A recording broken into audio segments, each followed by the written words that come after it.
In the name of the Father, the Son, and the Holy Spirit, have your seats.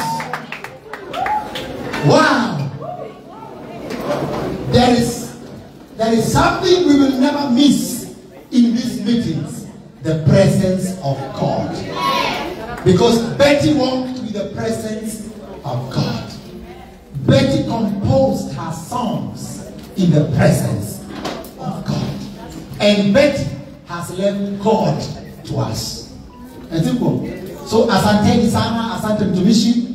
Wale wameingia saa hii karibuni, wale ambao labda hawanifahamu, hayo masikio hujayaona mahali pengine, naitwa Reverend Sam na nimeokoka. Na hapa mbele yenu si wabunge, hawa si maseneta. Hii ni kamati ya andalizi ambao walichaguliwa kufanya kazi ya kuandaa mazishi ya mpendwa wetu. Na tunaongozwa na chairman wetu Elia Kigomo, wakiwa na wakuu wengine ambao kama vile evangelist amenotice wamechoka. Na si tafadhali hawa jamaa, kuna mahali tumeingia kwa hoteli na wacha niseme sijui nani aliitisha chakula akiwa wa kwanza. Within the first few minutes hiyo chakula yake aliitisha akiwa wa kwanza ilikuwa imeisha. Nafikiri ni yale tu, kwa sababu we didn't have time to eat. So all of you, All protocols observed. I can see we have our leaders, representatives from the office of the president. Naona Mheshimiwa Dennis Itumbi hapa. Ninamwona Mheshimiwa Murigo kubali niita tu hiyo. Na we have been receiving leaders. Yesterday we had CS Moses Kuria. Today we had Betty Esawa ambaye alileta ile matolewa ya rais na ya Deputy President. We have received a lot of support and we will recognize them as we continue. Our artists, I'm getting there.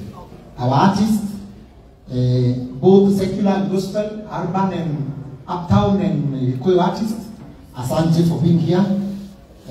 Our media personalities from all radio stations and TV stations, tukiongozwa na our sister Bitok, thank you for being here. I know Betty was your friend and assistant. Our content creators nowadays tunawaita hivyo, wale ambao wanafanya comedy, wale wanarekodi this content, asanteni kwa kupeperusha ujumbe ulio sawa.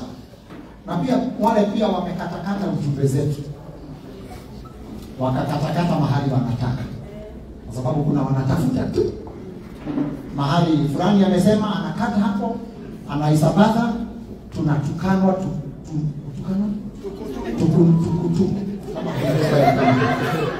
tunatukanwa tukutu benzi unaelewa. Kuna wale tu specifically wanakata mahali wanatutukanisha, pia hao tunawabarikisha. Na wale wanaotutukana tukutuku, mbarikiwe pia, kwa sababu pia nanyi siku yenu itafika. Kifo hakina mwenyewe, magonjwa hayana mwenyewe, yanaweza fika kwenu na utalia bila mtu akukuita. So be responsible in what you do. We are mature people, all right? Other groups ambazo zimekuja, asanteni. Investors wetu, wafanyabiashara ambao walipenda Betty na wanapenda wasanii, Mungu awabariki. Viongozi nimetaja, Mungu awabariki. Niko na madaktari ambao walitusaidia sana from external private doctors. I see Dr. Derito. Good. Asante sana. Nitakupa nafasi. Huyu ndiye atatufundisha tujue acute myeloid leukemia ni nini, na tuelezewe bila kuogopa. Si sawa sawa? Kwa sababu kansa iko na sisi, lazima tufanye nini? Tusome. Hapa chini niko na jamaa rafiki yetu hakuweza kupanda kwa sababu ya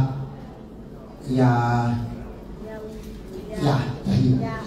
Ni rafiki yetu na Regina na Ben, anaitwa Mike Makarena, na hapo hapa able differently. Kwa nimejaribu kutafuta jina nikaona nitasema ambayo sio. Na Makarena anaweza nileta juu. Able differently hapa chini anatusikiza na ametupatia mchango wake wa 20,000. Tupigie makofi mazuri.